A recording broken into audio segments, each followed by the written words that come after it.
এই বস্তার মধ্যে লুকিয়ে ছিল নতুন এক জীবন।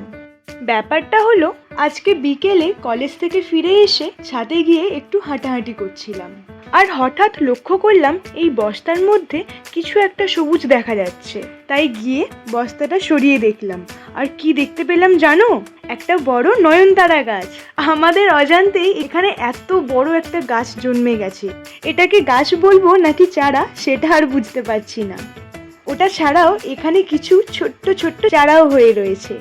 এই নয়নতারা চারা বা গাছ আমাকে কিন্তু সম্পূর্ণভাবেই সারপ্রাইজ করে দিয়েছে। আগে তোমরা দেখো এই গাছের ডালটা কতটা মোটা, পাতাগুলো কত কত বড় বড়, গাছটা কত ঝোপালো, আর এতে আবার 3টে ফুলও হয়ে রয়েছে। আর এটা পেয়ে আমি এতটা বেশি খুশি কেন তোমরা জানো?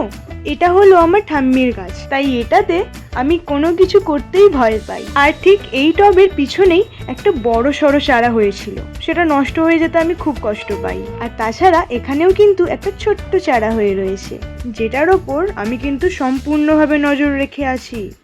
তারপর আমি আমার দাদাকেও ডেকে দেখালাম যে দেখ এই বস্তার মধ্যে কি হয়ে রয়েছে। দাদাও তো ভীষণভাবে অবাক যে কি করে হলো এটা। আমি তো ভীষণ ভীষণ খুশি, আর এটাকে খুব তাড়াতাড়ি প্রতিস্থাপন করার ব্যবস্থা করব। আচ্ছা তোমরা কি বলতে পারবে এখানে যে আরো অনেক চারা হয়ে রয়েছে, এগুলো কিসের?